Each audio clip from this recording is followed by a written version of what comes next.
And the game of the year is mon ami Clair-Obscur, Expédition 33!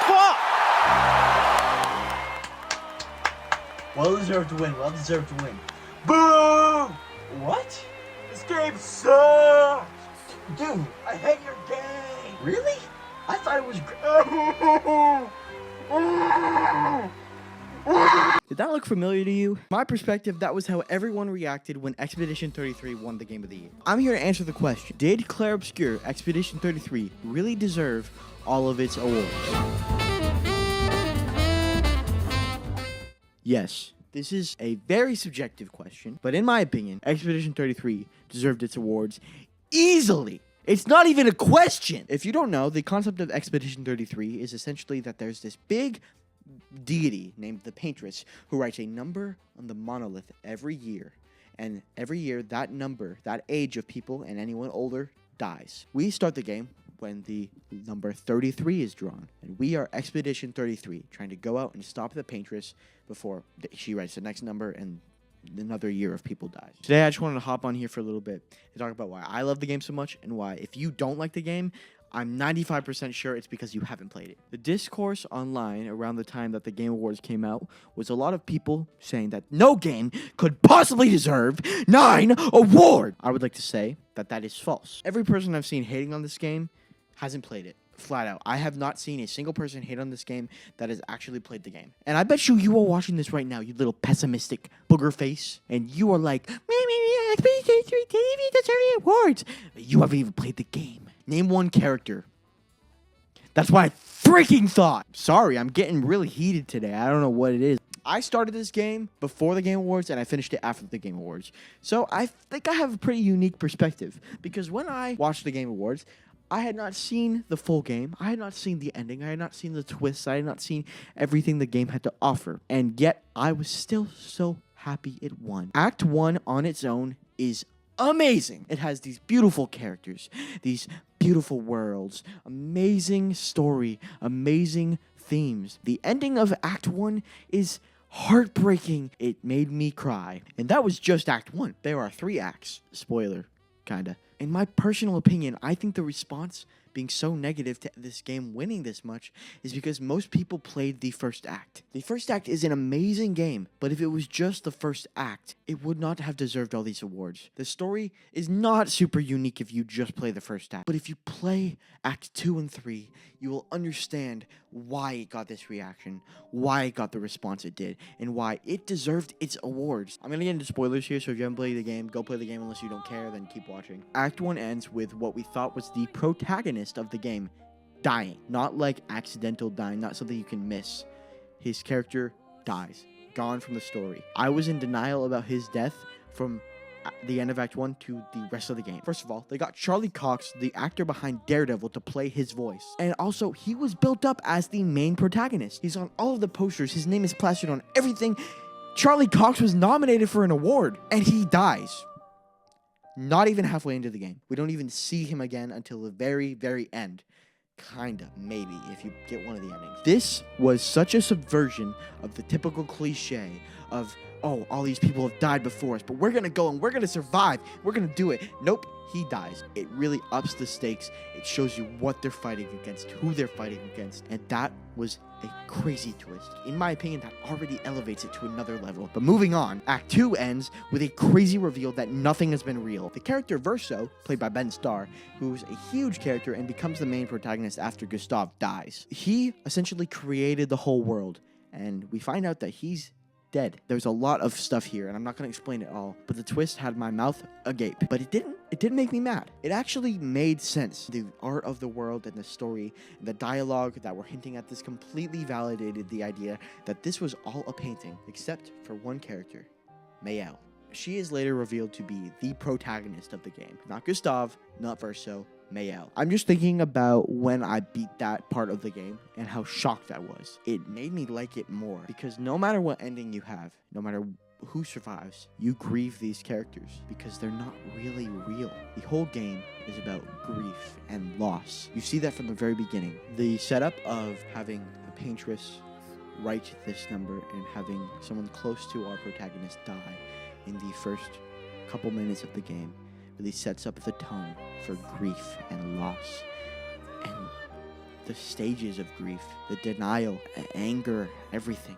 It's all there. And then the end of Act 1 happens, and we see this happen to Mayel, who is, at this point, the young, innocent character. And we see the loss and the denial, and we see how far that can go, and how if she didn't have the people around her, if she didn't have Lune, if she didn't have CL, she didn't have Verso, she would not have made it. She was very angry and bitter and spiteful, and yet she got through it because of the people. And then the ending of Act 2 shows that this whole thing has been a cautionary tale of what happens if there are no people for you. It's what happens if you give in to the denial, if you give in to the anger and the loss and the pain and the sadness. You make up lies, and that's everything the world was.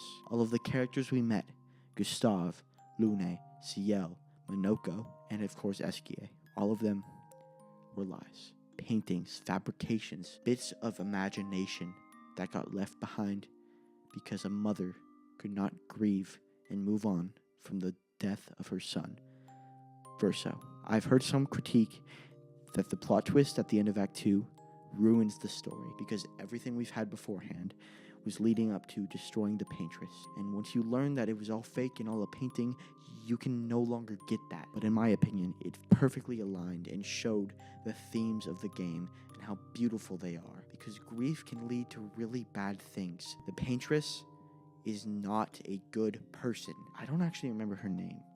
I'm gonna look that up real quick. Her name is Aileen. Aileen is a mother who lost her son Verso and lost herself in his memories, his creations, his canvas. And in turn, she lost her family. She created replicas of her family, of what she wanted them to be, of her husband, of her daughter. And she locked away the bad parts, the parts that were reminding her that Verso's gone. The ending of Act 3 is having to choose between giving in to those fantasies, to those delusions, giving into the denial of grief, and not accepting the fact that he is gone, or accepting it and losing all of the memories, all of the delusions, all of the people that we've met throughout the delusion and the creation. There are two endings to Expedition 33. One ending you can fight as Verso, or rather the reflection and memory of Verso, who wants to free the reflection of young Verso and destroy the canvas, letting Mayel free and destroying everyone that was created inside of the canvas. He wants to ensure that she does not do what her mother did and lose herself in the grief and loss. On the other hand, you can fight as Mayel and choose to stay inside the canvas and bring back everyone you thought you lost. Bring back Gustave, bring back Verso, and live the life that you think is so much better. But as we see from the ending, Mayel is not happy. She's lost. She never cracks a smile. We see Verso trapped. His memory cannot live on in happiness. So you're constantly plaguing down the fact that he is gone. It's a beautiful message and a beautiful ending to a beautiful game. If that argued for one thing, Expedition 33 deserved Best Narrative, Best Art Direction, Best Performance, with Jennifer English as Mayel, and Game of the Year. Because no game has given me that much of an impact and had those strong of themes ever for me. And I'm sure there are other ones, but of the games I've played, this one is the strongest. It was also made by an indie group of around 30 people. And yes, work was outsourced and they had a publisher. But so did some of the other games on that list. So yes, it deserved Best Indie Game. It deserved Best Debut Indie Game. Best Music, absolutely. I cannot imagine any other game winning it. And I want to highlight one track in particular. I've played the track a couple times throughout this video. I'm sure you've heard it. It's the theme for the character of Monoko. At the end of the story, we learn that Verso created Monoko as a child, basically an imaginary friend. The track Monoko is one of the few tracks on the album that is not sad and somber, because it was from before the grief overtook the family. Monoko was created as a child's imaginary friend. I think that's beautiful. The fact that the sadness and grief only overtook afterward, so the music is preserved, this happy memory, and I love that detail. I understand that people wanted Silksong to win.